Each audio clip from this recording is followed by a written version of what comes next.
Police کا نظام صوبوں کے پاس ہے، پولیس کی اصلاح کے دعوے بہت ہوتے ہیں، کلچر بدلنے کی باتیں ہوتی ہیں، نہ تھانہ بدلتا ہے نہ پولیس کا کلچر بدلتا ہے۔ اس لیے میں سمجھتا ہوں کہ یہ مسئلہ 18ویں آئینی ترمیم کا نہیں ہے، یہ ایٹیچیوڈ کا مسئلہ ہے، رویوں کا مسئلہ ہے۔ یہ جو جاگیرداری ہے، سرمایہ داری ہے، یہ محض مال سے یا زمینوں سے نہیں ہوتی، یہ ذہنی جاگیرداری بھی ہوتی ہے، ذہنی آمرانہ روش بھی ہوتی ہے، ذہنی بد نظمی بھی ہوتی ہے۔ اور میں سمجھتا ہوں کہ اس وقت پاکستان اسی الجھاؤ میں ہے کہ آئین پر اس پر عمل نہیں ہوتا۔ اب دیکھیں، آئین کہتا ہے کہ ریاست کا مذہب اسلام ہے، قرآن و سنت کی بالادستی ہونی چاہیے، رہنما اصول بتاتے ہیں کہ ہماری تعلیم، ہمارا سماج، ہمارے رفاہی تمام چیزیں کن بنیادوں پر ہونی چاہیے، لیکن یہ اس کام کو کرنے کے لیے تیار نہیں ہے، اور سارا جو وزن ہے وہ 18ویں آئینی ترمیم پہ ڈالتے ہیں۔ میں سمجھتا ہوں کہ مسئلہ 18ویں آئینی ترمیم کا نہیں ہے، یا آئین کے اندر ترمیم کوئی ایسا متروک معاملہ نہیں ہے کہ جس کو اختیار نہیں کیا جا سکتا، لیکن جس ٹریک پر یہ باتیں کر رہے ہیں یہ خوفناک ہیں، جس سے وفاق اور صوبوں میں جھگڑا بڑھ رہا ہے۔ حکومت کی جانب سے یہ کہا جا رہا ہے کہ یہ جو ملک کی معاشی صورتحال آج ہوئی ہے یہ کرونا کی وجہ سے ہوئی ہے، ورنہ معاشی صورتحال تو ہم بہتر کرنے جا رہے تھے۔ آپ اس پر کیا کہیں گے؟ میرا خیال ہے یہ بالکل غلط بات ہے۔ یہ ٹھیک ہے، کرونا کووڈ-19 کی وجہ سے بھی بہت دنیا بھی بدلی ہے، معیشت کو بھی نقصان ہوا ہے، لیکن جیسے چیزوں نے عرض کیا کہ ایسا نہیں تھا کہ بھی پہلے کوئی دودھ اور شہد کی نہریں بہہ رہی تھیں اور کرونا کی وجہ سے وہ رک گئی ہیں۔ مسئلہ یہ ہے کہ کرونا کے حوالے سے بھی ہمارے ملک میں خود وزیر اعظم صاحب نے ایک کنفیوژن پیدا کیا، لاک ڈاؤن پہ ایک کنفیوژن پیدا کیا، کووڈ-19 کی اور اس کی وبا کے حوالے سے جو ہے شکوک و شبہات پیدا کیے۔ آدھی قوم یہ سمجھتی رہی کہ یہ فراڈ ہے، اور کچھ لوگ اس کو سنجیدہ لیتے رہے کہ نہیں، اس کی احتیاطیں کرنی چاہیے۔ اور عالمی سطح پر بھی امریکہ اور چین کے جھگڑے نے، یورپ اور دیگر ممالک کے جھگڑوں نے عوام کو تباہ کیا ہے۔ اس لیے میں سمجھتا ہوں کہ کرونا کی وجہ سے بھی بعض رکاوٹیں اور مشکلات ہیں، لیکن جس طرح باقی معاملات میں عمران خان صاحب نے یا حکومت نے کوئی توجہ نہیں دی، اسی بنیاد پر کرونا کے حوالے سے بھی کوئی نیشنل پالیسی نہیں بنی، کوئی نیشنل ایکشن پلان نہیں بنا، اور کوئی وحدت اور یکجہتی کے ساتھ چیزوں کو تشکیل نہیں دیا، اور اسی وجہ سے مسائل بڑھتے چلے گئے ہیں، تو معیشت پر بھی اس کا بڑا منفی اثر ہوا ہے۔ میں سمجھتا ہوں کہ تنہا کرونا جو ہے کہ اس کا ذمہ دار نہیں ہے، یہ حکومت کے، پالیسی سازوں کے، اور جو فیڈرل گورنمنٹ ہے، صوبوں کی حکومتیں ہیں، اور ان کے درمیان تنازعات اور دوری نے یہ تباہی اور بربادی لائے ہیں۔ اس لیے کرونا نہیں، یہ حکمرانوں کی روش نے اور مقتدر طبقوں کی جو جانبداری اور متعصبانہ اور ذاتی اختلافات کے بنیاد پر جھگڑے ہیں، انہوں نے مزدور کو، محنت کش کو، اساتذہ کو، کلرکوں کو، پینشنرز کو، اور ان سب کو ایک تباہی کی طرف دھکیلا ہے۔ کرونا نہیں، یہ کرونا صرف جو حکمران ہیں انہوں نے معیشت کو تباہ کیا ہے۔ پاکستان میں ایک رائے یہ ہے کہ متحدہ مجلس عمل کی وجہ سے جماعت اسلامی کی سیاست کو نقصان ہوا ہے، اس پر آپ کی کیا رائے ہے؟ لیکن سیاست میں نقصان بھی ہوتے ہیں، فائدے بھی ہوتے ہیں، ایسا نہیں ہے کہ بھی الائنسز کی وجہ سے فوائد بھی ہوتے ہیں، مشکلات بھی ہوتے ہیں۔ جماعت اسلامی نے ہمیشہ اتحادوں کی سیاست میں اپنے اجلے، اپنے ذمہ دارانہ اور اپنے مثبت کردار کو ادا کیا ہے، لیکن بدقسمتی ہے کہ پی این اے ہو، آئی جی آئی ہو، متحدہ مجلس عمل ہو، ہم نے تو ہر اتحاد میں پورے اخلاص کے ساتھ شرکت کی، اپنے تنظیمی صلاحیت، اپنی نیشنل ایکٹیویٹی کی بنیاد پر اتحادوں میں جان پیدا کی، لیکن اتحادوں کے جو پارٹنر ہیں وہ ایک وقتی سیاست پر اپنے آپ کو محدود کر لیتے ہیں۔ اس وجہ سے جماعت کے کارکن میں، جماعت کے بئی خواہوں میں یہ ایک تاثر پیدا ہوا کہ جماعت اسلامی کی سیاست کی وجہ سے نقصان ہوا ہے۔ میں مانتا ہوں کہ یہ نقصان ہوا ہے، اور اس کی وجہ سے ایک تذبذب پیدا ہوا ہے۔ اس لیے جماعت اسلامی نے ان تمام تجربات کی روشنی میں ساری چیزوں کو ریویو کیا ہے، اور ہم نے طے کیا ہے کہ ہم الائنسز کی پالیٹکس کا پارٹ نہیں بنیں گے۔ ہم جو نیشنل ایشوز ہوں گے، قومی ضروریات ہوں گی، ملک اور عوام کے مفاد میں جو چیزیں ہوں گی، اس میں اپنا ایک فعال، مثبت اور جوہری کردار ادا کریں گے۔ لیکن بلدیات کا معاملہ ہو، قومی سیاست کا اور انتخاب کا معاملہ ہو، تو جماعت اسلامی اپنے بیانیے کے ساتھ، اپنے منشور کے ساتھ، اپنے انتخابی نشان ترازو کے ساتھ اور اپنی جد و جہد کے ساتھ انشاءاللہ ہم لوگوں کو قائل کریں گے۔ اس کرونا وبا میں بھی آپ نے دیکھا کہ جماعت اسلامی نے، الخدمت فاؤنڈیشن نے، اس کے کارکنان نے، ان کے رضاکاروں نے اپنی جان ہتھیلی پہ رکھ کے، اپنے آپ کو ہر رسک میں ڈال کے لوگوں کی خدمت کی ہے۔ اور آپ نے دیکھا کہ حکمران جماعت ہو یا اپوزیشن کی بڑی جماعتیں ہوں، دور دور تک بھی ان کے کوئی آثار نہیں ہیں۔ بالآخر اس آخری مراحل میں وزیر اعظم صاحب نے ٹائیگر فورس کا اعلان کیا، لیکن گلی محلوں میں، شہروں میں، پورے ملک میں کہیں بھی ٹائیگر فورس موجود نہیں ہے، وہ صرف وزیر اعظم صاحب کے اپنے بیانیے میں موجود ہے۔ تو اس لیے آپ دیکھیں، کشمیر کا مسئلہ ہو، جماعت اسلامی نے فرنٹ لائن پر آ کر اپنا جرت مندانہ موقف رکھا ہے۔ مہنگائی کا مسئلہ ہو، اس پر ہم عوام میں نکلے، عوام نے ہمارا ساتھ دیا۔ کورونا وبا میں ریلیف کا کام تھا، ہم عوام کی خدمت کو نکلے، عوام نے ہمارا ساتھ دیا۔ انشاءاللہ ہم پوری کلیئرٹی کے ساتھ، کارکنان کی یکسو آواز کے ساتھ، میدان میں محنت کے ساتھ نکلیں گے۔ ہم پرانے نقصانات کے کانٹے بھی چن لیں گے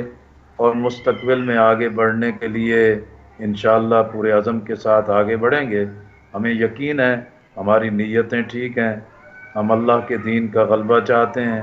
ہم عقیدہ ختم نبوت کا تحفظ چاہتے ہیں، ہم تمام مسالک کے درمیان ہم آہنگی چاہتے ہیں،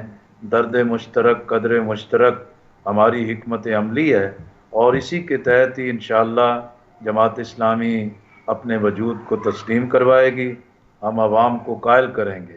عوام جانتے ہیں، دیکھتے ہیں کہ یہ جو سٹیٹس کو ہے، یہ جو پارٹیوں کو ابھارنا، خاندانوں کو ابھارنا اور شخصیات کے بتوں کو تراشنا، یہ سارے فلسفے ناکام ہو گئے ہیں۔ پاکستان کی ضرورت ہے کہ منظم سیاست ہو، خدمت کی سیاست ہو، امانت اور دیانت کی سیاست ہو۔ پاکستان کی ضرورت ہے کہ عوام کے جذبات کا استحصال نہ کیا جائے، بلکہ پاکستان کو درپیش جو سماج کو، جو اقتصادی محاذ پر، جو خارجہ محاذ پر اور ہماری سلامتی کو لیے جو چیلنجز درپیش ہیں، ان کے مقابلے کے لیے پوری گہرائی کے ساتھ اور حکمت کے ساتھ کوئی کام کرے، تو انشاءاللہ کوئی شخص بھی، ذی شعور بھی اس پر غور کرے گا تو جماعت اسلامی اس کے دل کی آواز بنے گی اور اس کے معیار پر پورا اترے گی، اور انشاءاللہ ہم اپنی کمی اور کمزوریوں کو بھی دور کریں گے اور پوری قوم کو بھی اس کے لیے متحد کریں گے، قائل کریں گے، اور اس ظلم کے، جبر کے، سٹیٹس کو کے نظام کے خاتمے کے لیے ہم اپنا فرض اور اپنا کردار ادا کریں گے۔ آپ پاکستان کے حالات پر گہری نظر رکھتی ہیں، کیا موجودہ حالات جو ہیں ان میں کوئی پی این اے جیسی تحریک شروع ہو سکتی ہے؟ میں سمجھتا ہوں کہ اگر ہم پچھلے 15 سال کی سیاست کو دیکھیں، اس میں ایک حکومت، اپوزیشن، اسٹیبلشمنٹ اور ریاست کی کشمکش تو رہی ہے، لیکن آئین بھی محفوظ رہا ہے، جمہوریت بھی محفوظ رہی ہے، پارلیمنٹ اور اسمبلیاں بھی محفوظ رہی ہیں۔ مجھے ابھی کوئی ایسا تحریک چلتی بھی نظر نہیں آتی اور کوئی ایسا بڑا خطرہ بھی نظر نہیں آتا، لیکن یہ ضرور ہو سکتا ہے کہ پچھلے 15 سال میں بھی اگر ٹاپ مین کو مائنس کرنا ہوتا ہے تو حالات اور وقت اسی طرف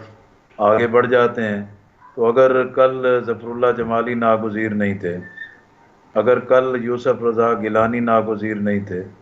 اگر نواز شریف کو بھاری پتھر تھا، اس کو ہٹانے کے لیے اگر کوئی جد و جہد کرنی پڑی تو وہ کام ہو گیا، تو عمران خان صاحب بھی کوئی پٹا لگا کے نہیں آئے، وہ کوئی ایسے ناگزیر نہیں ہیں کہ جنہوں نے اپنی اہلیت ثابت کی ہو یا انہوں نے ڈیلیور کیا ہو یا انہوں نے باور کروایا ہو کہ ان کے اندر اسٹیٹس مین شپ ہے، وہ سب کو اکٹھا کر سکتے ہیں۔ عمران خان صاحب نے تو اپنے آپ کو یہی ثابت کیا ہے کہ وہ تبدیلی کے نہیں، ماضی کی حکومتوں کا تسلسل ہیں۔ اسی کی وجہ سے ملک کی ہر میدان میں، ہر پہلو سے ایک زوال ہے، پستی ہے، اور اس لیے میں سمجھتا ہوں کہ جب حالات کوئی پیدا ہو جائیں گے تو پچھلے 15 سال کی تاریخ بھی پھر دہرائی جائے گی۔ جناب لیاقت بلوچ صاحب، ماہرین کا یہ خیال ہے کہ پاکستان کا جو معاشی نظام ہے یہ موجودہ ستون پر بحال نہیں ہو سکتا، اب نئے راستے تلاش کرنے ہوں گے معاشی نظام کو بہتر بنانے کے لیے۔ آپ اس پر کیا کہتے ہیں؟ دیکھیں، یہ بات بالکل درست ہے کہ 72 سالوں میں ہم نے قرضوں کی، سود کی، IMF کی، ورلڈ بینک کی اور ایشین ڈیولپمنٹ بینک کی، یورپین کنسورشیم کی بنیاد پر اپنی معیشت کو چلانے کی کوشش کی ہے۔ پھر کرپشن ایک دیمک کی طرح چمٹی ہوئی ہے، اور دوسرا یہ ہے کہ ہم کشکول پھیلانے کے عادی ہو گئے ہیں۔ اب یہ تمام ستون، تمام بنیاد بودے اور کمزور ثابت ہوئے ہیں۔ عوام کچلے جا رہے ہیں، مہنگائی بڑھتی جا رہی ہے، قوت خرید ختم ہو رہی ہے، کساد بازاری بڑھتی چلی جا رہی ہے، روپے کی قدر ختم ہو رہی ہے، اور قرضوں کا بوجھ مسلسل بڑھتا چلا جا رہا ہے۔ تو یہ جو ایک مکھی پہ مکھی مارنا اور ایک چلتے ہوئے نظام کو مستحکم کرنے کے لیے عوام کو قربان کرنا، یہ نظام تو نہیں چل سکتا۔ یہ بات واضح ہے کہ اشتراکیت کا نظام ناکام ہو گیا تھا، مغربی سرمایہ دارانہ نظام ناکام ہے، اور جدید بینکاری کا نظام، سود کا نظام ناکام ہے۔ اب اس کی جگہ پر ایک نئے معاشی نظام کی، ایک نئے معاشی بیانیے کی اور ایک نئے اقتصادی اقدامات کی ضرورت ہے۔ اس مقصد کے لیے پہلی چیز تو یہ ہے کہ پالیسی سازوں کے اندر، حکومتوں کے اندر ول پاور ہونی چاہیے۔ IMF کے حصار سے باہر نکلیں گے تو اپنی بنیاد پہ فیصلے ہو سکتے ہیں۔ حکومت یا ریاست اگر غریب ہے، عوام کے پاس پیسہ ہے، لوگوں کے پاس سرمایہ ہے، ہمارا صنعت کار، ہمارا ہنرمند، ہمارا کسان ہاری، ہمارا ذمہ دار اپنے اندر بڑی مہارت رکھتا ہے، لیکن اگر ہم اس طرح پلٹ آئیں کہ ہم نے خود انحصاری کی طرف چلنا ہے، اپنے وسائل پر اعتماد کرنا ہے، اور ہم نے اغیار کے سہاروں کو چھوڑنا ہے، ہم نے سودی معیشت کو چھوڑ کے اسلام کے معاشی نظام کی طرف آنا ہے، تو حقیقت میں یہ پرانے ستون گر رہے ہیں، ٹوٹ رہے ہیں، اور نیا معاشی نظام وقت اور حالات کی ضرورت ہے۔ ہمارے ملک میں صلاحیت ہے، کیپیبلٹی ہے، کیپیسٹی ہے، وائبلٹی ہے، اور ہماری معیشت اپنے قدموں پہ کھڑی ہو سکتی ہے، لیکن شرط اس میں یہ ہے کہ ہم اپنے ذہنوں کو اس مائنڈ سیٹ سے نکال کر، اغیار کی ذہنی غلامی سے نکال کر، خود انحصاری اور اپنے آپ پر اعتماد، اپنے مزدور، اپنے کسان، اپنے خواتین، اپنے ہنرمندوں، اوورسیز پاکستانیز، اپنے سرمایہ کاروں پر اعتماد کو بحال کریں گے تو یکدم نہیں ہو سکے گا، لیکن آگے تو بڑھنا ہوگا۔ اب جیسے حکومت جو ہے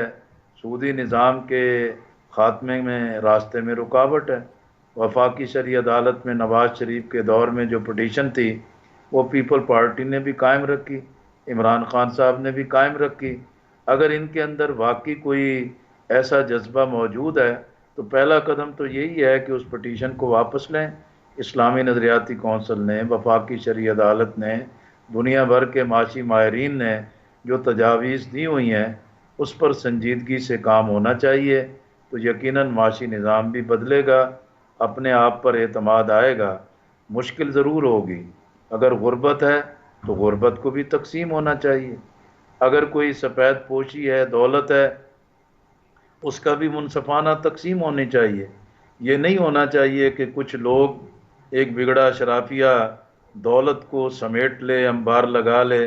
اور باقی دنیا کو دھکیلے کہ وہ غربت کی مٹی چاٹتے رہیں، در در کی ٹھوکریں کھاتے رہیں، ہمارے قوم کے بچے رزق کی تلاش کے لیے گندگی اور کوڑوں اور سبزی اور فروٹ منڈیوں سے اپنے لیے رزق تلاش کرتے رہیں، یہ ذہن بدلے گا تو پھر ملک کے حالات بھی بہتر ہو سکیں گے۔ ناظرین، آپ نے جماعت اسلامی کے نائب امیر جناب لیاقت بلوچ صاحب کی گفتگو سنی۔ انہوں نے بین الاقوامی حالات، انہوں نے پاکستان کے معاشی حالات، انہوں نے سیاسی حالات، پاکستان میں مذہبی جماعتوں کی سیاست پر انہوں نے کھل کر گفتگو کی ہے۔ اسی کے ساتھ سجاد ترین کو اجازت دیجیے، آئندہ پروگرام میں کسی نئی شخصیت کے ساتھ حاضر ہوں گا۔ اللہ حافظ۔